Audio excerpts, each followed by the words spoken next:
In 2014, 15,780 kids were diagnosed with cancer.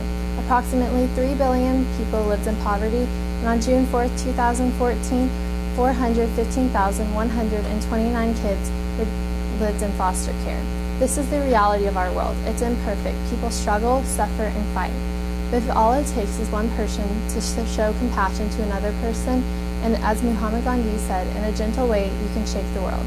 My name is Aubrey Moore, and this year I've decided to follow my heart and compassion for helping others and study nonprofit organizations and their influence on our community. Working in nonprofits is unique in that every organization has a different mission. So every job is going to be different depending on the organization. So I wasn't sure what aspect of nonprofit organizations I was going to focus on, so I decided to learn about it all. To start off our ISN missions, we conduct a series of informational interviews with professionals in our field of study, and the person I decided to interview first was the CEO of the Ronald McDonald House at Dallas. Ms. Jill Kuhn. Ronald McDonald House's mission is to create, find, and support programs that directly improve the health and well-being of children and their families. The house do this by providing a home away from home for families so that they can stay close to their hospitalized children at little or no cost. One of the important things she stressed to me during this interview is to know what you don't know. By knowing what you don't know, you can further your knowledge about the topic, and it is very important in nonprofit organizations to be informed about all things revolving not just your organization.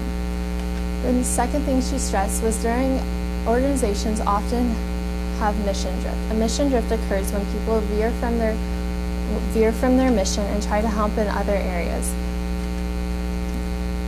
The best thing they can do is to stay to their mission, because then they end up having financial issues and struggling to get back to where they wanted to start from. And lastly, you cannot rely solely on donations. During a time of tragedy in our world, people are going to want to donate to the tragedy in the world and not your organization. So it is important to have other sources of income rather than just the donations. Next, I interviewed Lauren Grady, the wish granter at Make-A-Wish. Make-A-Wish has the vision to grant the vision of every child diagnosed with a life-threatening medical condition.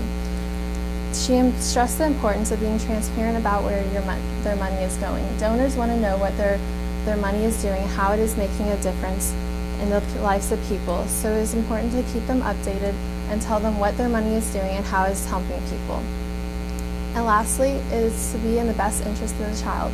An often problem they have at Make-A-Wish is the parents end up influencing their child to get a wish that they want to have. So they often have the children write essays on what they want, why they want their wish, and what they want it to do for them. And this prevents the parents from influencing the child's opinion of what they want.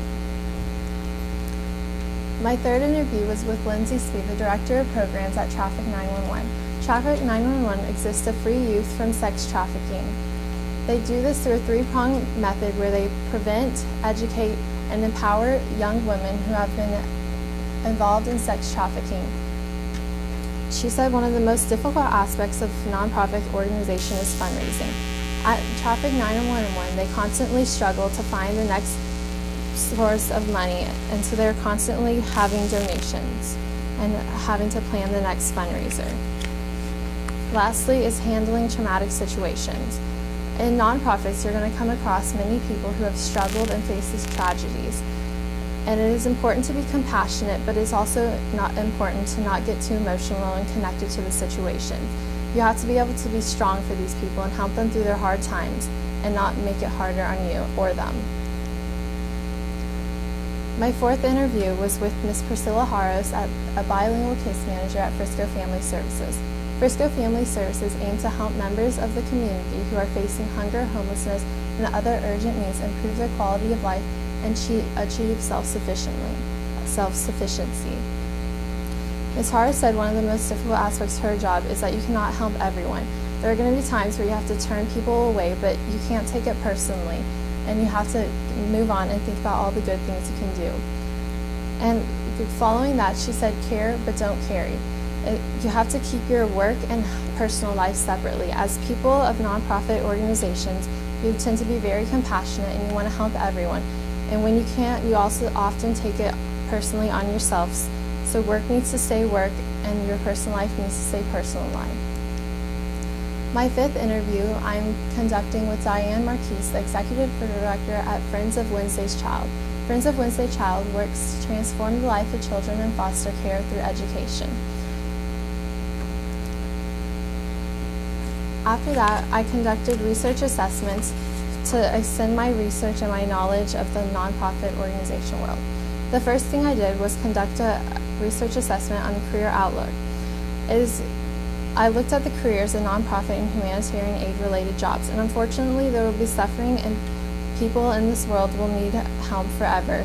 And so on the bright side for me, there will always be a need for my help. My second assessment I did on relief and development. Coming into this process, I really had the dream job of being a humanitarian and working in relief and development, traveling to impoverished countries and changing the life of people there.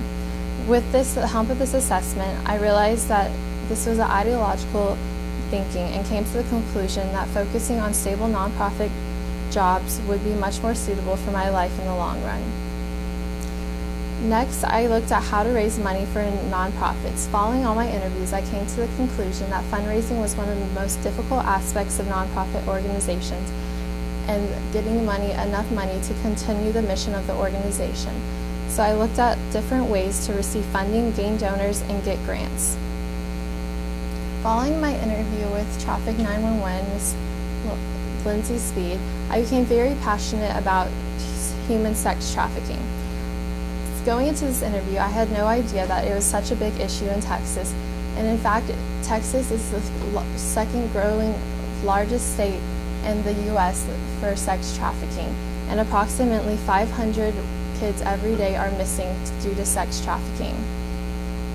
And so to this, I decided to research the issue and get myself more knowledgeable of the topic.